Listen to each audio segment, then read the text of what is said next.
Hope you guys are having a wonderful Monday. Happy Monday. It is a beautiful day here in Chicago, and it is just a real blessing to be able to spend this time together with you today. So thankful that we get to continue to journey through the Gospel of St. Luke together. We continue to learn more of what it means to follow Jesus. If you remember from our last episode on Friday, we are at really a pivotal point here early in the story as we are today going to see the shepherds come and visit Jesus. We, of course, saw the amazing and beautiful and wonderful really annunciation to the shepherds as apparently Gabriel came and let these humble guys, these guys who were very poor, very low status, and let them know of the birth of the king, that was backed up by a chorus, an angel army backing that up. And now, here today in episode 21, we are going to see the shepherds actually go and see for themselves what the angels had pronounced. James Tissot painted the adoration of the shepherds, and here in this painting, you can get some of a feel of the humble setting here. You can get some of the feel of the really the common folk, and of their just really being startled and amazed and just really blown away by the presence of Jesus. Um, we see the shepherds, they hurried off in verses 16 and 18 and found both Mary and Joseph and the baby who was lying in the feeding trough. Again, that very most humble of settings. Here you have shepherds who just care for animals all the time. They're going to this house, which was their cave, which was basically built to care for animals. They're lying in the feeding trough, and in the manger was this baby, just as the angel had said. After seeing them, they reported the message they were told about this child, and all who heard it were amazed at what the shepherds said to them. And then continuing in verse 19 and 20, but Mary was treasuring up all these things in her heart and meditating on them. The shepherds returned, glorifying and praising God for all they had seen and heard, just as it had been told. Now, we looked a little bit last time and thought a little bit about really what it means to share what we experience of Jesus, how important that is to share. And hopefully you've given that some thought and some prayer over the weekend of how you can better share the good news. We've thought about how we can really follow the pattern of the shepherds, as I kind of alluded to this in our last episode. But this time I really want us to focus in on Mary's response. Because Mary here, it says, is treasuring and meditating. She's treasuring. Sunetevre. To keep. To preserve closely. To maintain. To watch over. To protect.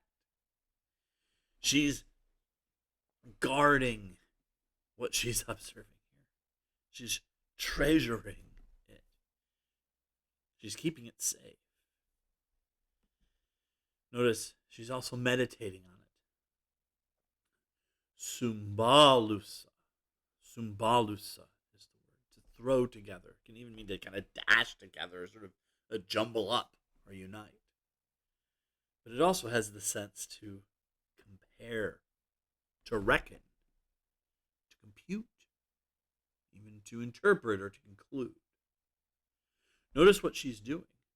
She's both treasuring, keeping, holding this in her heart. But she's also pondering. She's also calculating. She's also thinking. So now I want to be clear in our walk as we're following Jesus. There most certainly are things that we need to share. Like the shepherds in this amazing experience. They're going to share this with others, and others are going to be amazed. And in many ways, they are functioning as some of the very first missionaries. Well, these guys of very, very humble circumstances are the first people who are getting to, see this incredible new special thing that God is doing in the birth of Jesus. That God the Son, eternally begotten, begotten from all eternity, is actually being born, and has at this point in the story been born as a human baby. This amazing, spectacular, wonderful event. How could they help but share what they observe? And how can we help but share what we observe as we experience Jesus? Oh, we desperately need to get that zeal, that passion to share with others so they'll be amazed. But notice, in our walk with Jesus, there's also things that we need to ponder. There's a time for proclaiming, and there's a time for pondering. There's a time for making things known, and a time for meditating on things. That we can and should follow the example of the shepherds in proclaiming the good news. But there's also things that go on in our relationship with God that are between us and Him, that we need to ponder, that we need to meditate, that we need to let Him do that work in our hearts. Now, sometimes it can be a little hard to distinguish between those two. Oh, we need the courage and the boldness to share the good news, to share who Jesus is with others, to share our experience of Him. But we also need those times of solitude, those times just with Him, where He does things in our hearts that really only make sense to us. As He does things in our hearts that transform us, and that help us ultimately to become more like Jesus.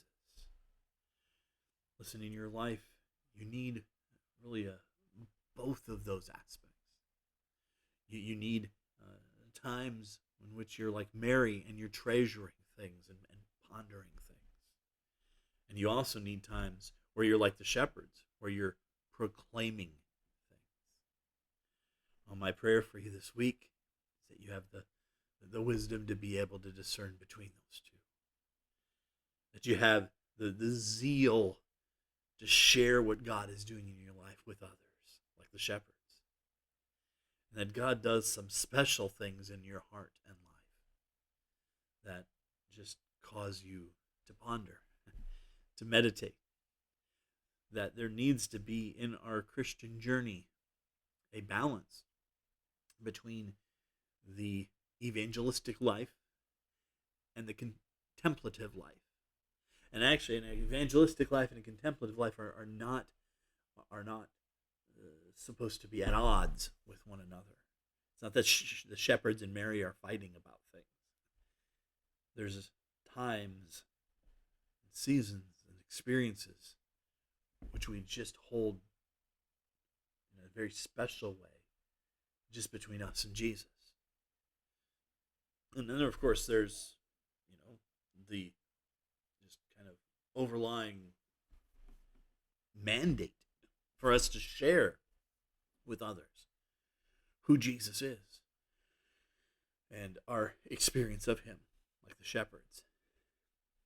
Both of those things need to be held in really a sacred tension in our lives, as our Mary-like experiences help us to grow in our faith, and our shepherd-like experiences help us to spread the faith, to share that faith with others. Well, thank you again for joining me. The Lord Jesus bless you. Have a great week, and keep following Jesus.